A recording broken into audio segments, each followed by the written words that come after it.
We'll hike the rest of the way to the cave. It's mostly flat. So we're hiking up to the cave.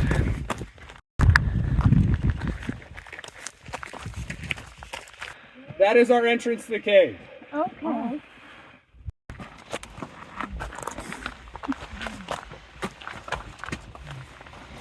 Thank you.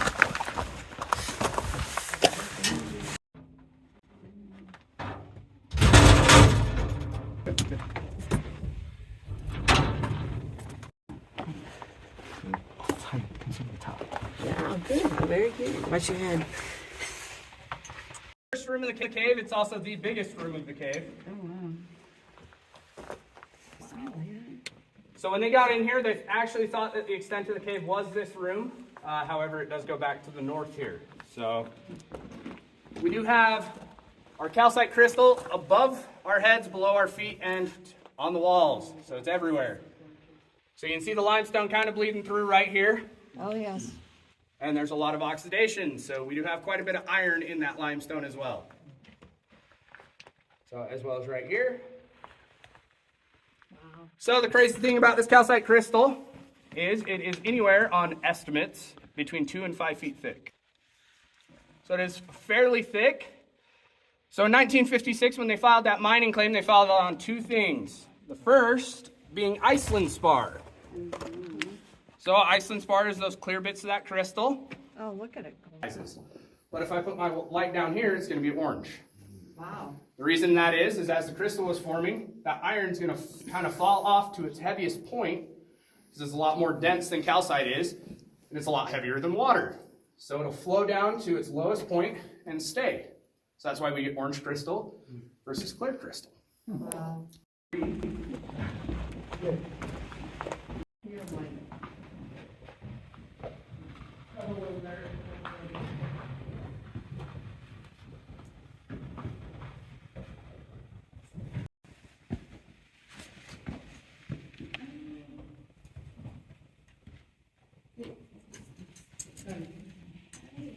As you have an abundance of water, you get a lot of pressure. That pressure wants to escape.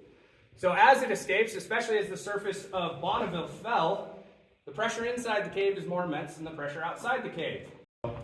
What's that called? Do they have a name for that? So we chose ice cream cone. Since then I've heard Christmas tree, clock tower, bone coliseum. So that drip is actually very fast. It slowed down to where it was about every 3 seconds. Right now, looks like it's about 1.5 seconds. So in the summer here, we were actually down to about 1/4 second per drip. So it was growing fairly quickly. However, calcite crystal does take a long time to grow. So on average, it takes about 100 years for a 1/4 inch.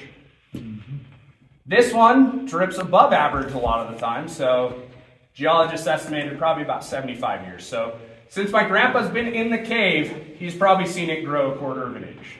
Wow. So how old is it then, do you think? Honestly, I do not know. Yeah. A lot of the estimates were around 10,000 years. Okay. So Oh my at the gosh. end of Bonneville Yeah. to now, it's been growing at a pretty consistent rate. Okay. That track hasn't always been in the cave. So it's right here. You can kind of see it, just running along my light. So the cave actually runs on top of a fault line. So I believe it was 2013. Elko and Wells, Nevada experienced a pretty gnarly earthquake. We do have a lot of water.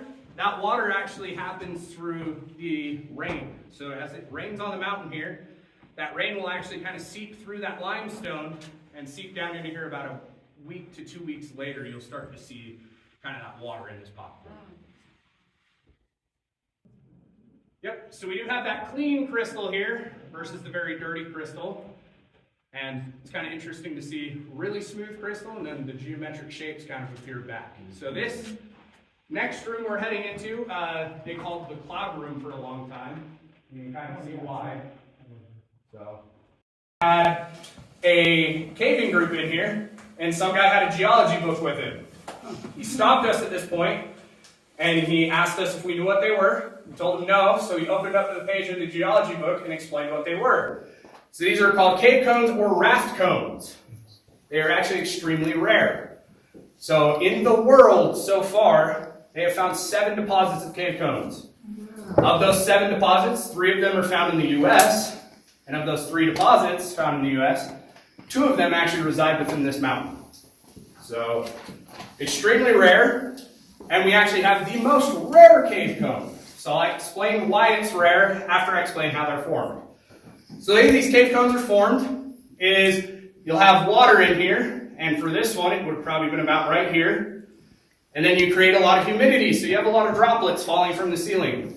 As those droplets hit the surface of the water, they ended up creating what are called calcium rafts or calcium discs. As those calcium discs fell, they would fall to the bottom and stack up until they created these cave cones. So, the reason this one is very rare is this one is actually hollow. Whoa! So if I hit any of the other ones, they're completely solid. Wow. Oh. This one is a geological wonder because it is the only one so far found that is hollow. Wow. Go ahead and do it again. Wow. That's A flat. Did you have some musicians come in here? Did your grandpa discover that A flat cone? Or He is it didn't. So what had happened is after we knew what they were, well, it was around the time we found out what they were, my dad and his friend were in here playing around, and they accidentally bumped this one, and it made a sound. So, and the geologist that was on the tour with them kind of lost his mind. He was like, wait a second, that's not supposed to do that. So, it was very interesting, and it's one of the coolest formations we do have in the cave. So, we have 2 clusters of these in the cave. This cluster here, and then we actually have a cluster about 50 feet to the north. So, Yes. Oh, yeah. That's a cute little family. Family of cave cones. then you can see all that crystal they dug up to create this trail is still along the side here. Cute little cave cones. We have a heavy pack rat presence. Oh no. I can smell them. Okay. Ooh, that's that smell. But they usually come into the cave around winter months because it's a lot warmer than outside.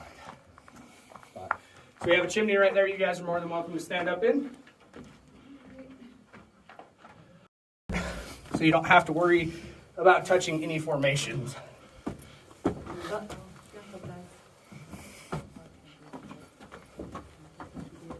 It's amazing.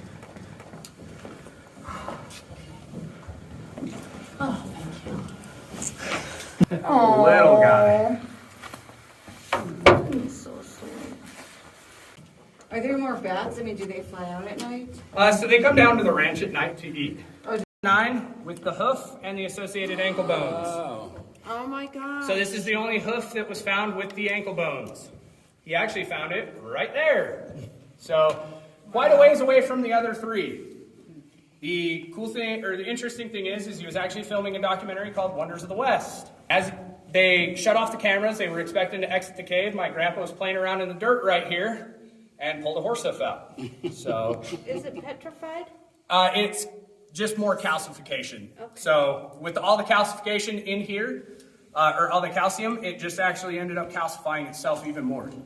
And I mean, what's cooler than having a cave? Right? Well, thank you. Thank you. Well, that would be cool, but that's a lot of red tape.